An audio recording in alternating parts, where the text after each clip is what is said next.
Hello everyone, welcome to Financial Tree Company where we talk about taxation and finance. Today our topic is who all are required to file return of income in financial year 21-22.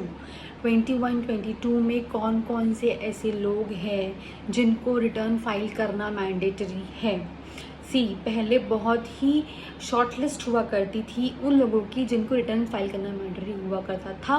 सिर्फ ये बात थी कि जिनके 2.5 लाख से नीचे tax 2.5 lakh से ऊपर जिनकी इनकम है सिर्फ वही लोग रिटर्न फाइल करने के लिए ज़रूरी है।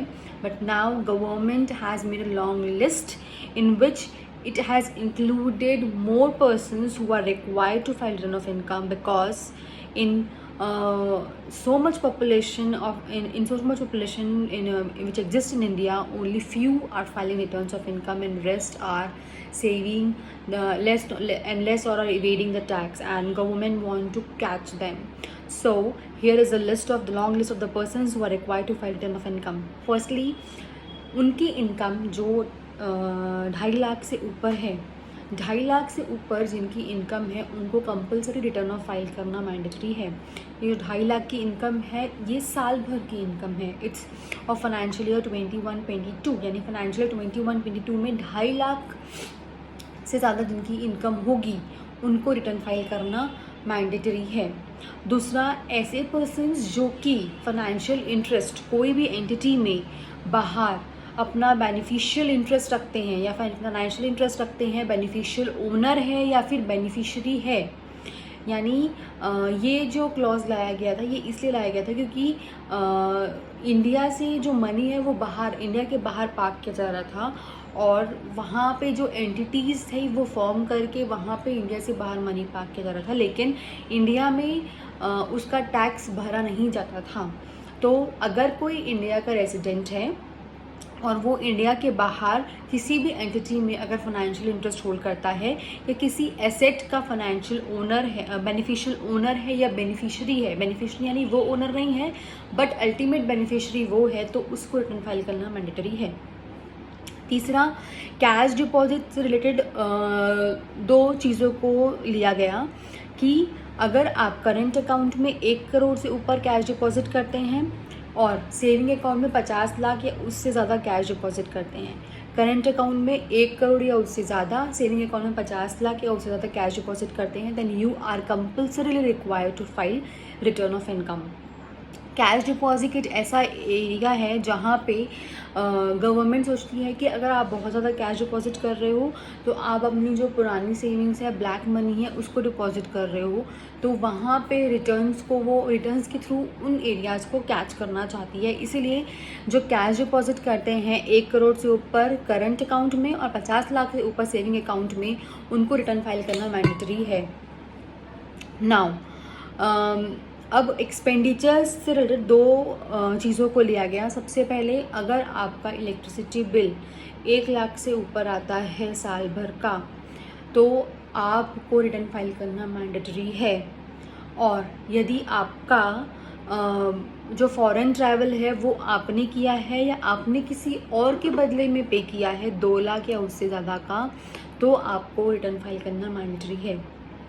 नाउ अब ये एक्सपेंसेस को क्यों लेके इन्होंने रिटर्न फाइलिंग करना मैंडेटरी किया है, क्योंकि एक लॉजिकल सा व्यू है कि अगर कोई इंसान 1 लाख से ऊपर इलेक्ट्रिसिटी बिल पटा रहा है और 2 लाख से ऊपर अगर वो फॉरेन ट्रैवल में खर्च कर रहा है, तो उसके बाकी जो डेली नीड्स है वो कहाँ से फुलफ़िल हो रही है? उसके लिए तो खर्च कर ही रहा है, वो जो मंथली नीड्स है वो तो फुलफ़िल करना पड़ेगा उसको। तो अगर वो इलेक्ट्रिसिटी बिल ही सिर्फ 1 लाख का भर देगा तो बाकी उसके फाइनेंशियल नीड्स कहाँ से पूरे होंगे? तो इसका मतलब वो 2.5 लाख से ज़्यादा कमा रहा है लेकिन वो रिटर्न फाइल नहीं कर रहा है। तो ये बोला गया कि इफ़ ही और she is making payment of electricity bill more than 1 lakh or making a foreign travel, making payment for a foreign travel exceeding 2 lakhs for himself, herself or from any other person, then he or she is required to file return of income compulsorily, ये बोला गया। फिर उसके बाद अगर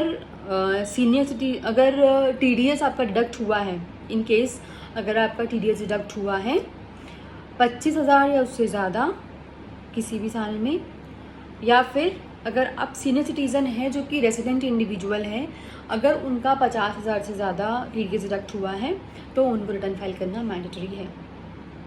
देखिए, इतने सारी चीज़ें ला के रखी है गवर्नमेंट ने कि आपको कहीं से भी बचने की जगह नहीं छोड़ी है। आपको एक्सपेंसेस की तरफ से होल्ड कर लिया, आपको कैश डिपॉजिट की तरफ से होल्ड कर लिया। अगर आपका टीडीएस डिडक्ट हो रहा है, इट मीन्स आपकी इनकम ज़्यादा है, 25,000 से ज़्यादा डिडक्ट हो रहा है, मीन्स आपकी इनकम ज़्यादा है।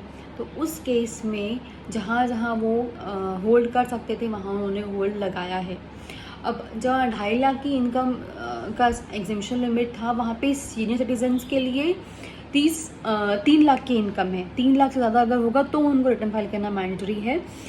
सीनियर सिटीजन मतलब 60 साल से ज़्यादा, सुपर सीनियर मतलब 80 साल से ज़्यादा। सुपर सीनियर के लिए 5 लाख किलोमीटर की गई है कि 5 लाख से ज़्यादा अगर वो उनकी इनकम है तो उनको रिटर्न फाइल करना मैंडेटरी है। तो एक गो थ्रू कर लेते हैं कि किन किन को रिटर्न फाइल करना मैंडेटरी है। अगर अपन काउंट करते हैं तो 9 ऐसे पर्सनस हैं, 9 ऐसे पर्सन हैं जिनको रिटर्न फाइल करना मैंडेटरी है। सबसे पहले इंडिविजुअल 2.5 लाख से ज़्यादा income, in case of senior citizen 3 lakh, and in case of super senior यानी 80 years and above 5 lakh. Secondly अगर कैश डिपॉजिट में देखें तो फर्स्ट है अगर आप 1 करोड़ से ज़्यादा करंट अकाउंट में डिपॉजिट करते हैं, या फिर आप 50 लाख से ज़्यादा सेविंग अकाउंट में डिपॉजिट करते हैं। अगर आप इलेक्ट्रिसिटी बिल भरते हैं 1 लाख से ज़्यादा, या तो फिर आप फॉरेन ट्रैवल में खर्चा कर रहे हैं 2 लाख या उससे ज़्यादा। अगर आपकी फाइनेंशियल कोई इंटरेस्ट बाहर एंटिटी में लोकेटेड है तो, या फिर आप बेनिफिशियल ओनर किसी एसेट के तो, या फिर आप बेनिफिशियरी हैं तो भी आपको रिटर्न फाइल करना मैंडेटरी है। फिर आपका टीडीएस डिडक्ट हो रहा है 25,000 से ज़्यादा और किसी केस में 50,000 से ज़्यादा, उस केस में आपको रिटर्न फाइल करना मैंडेटरी है।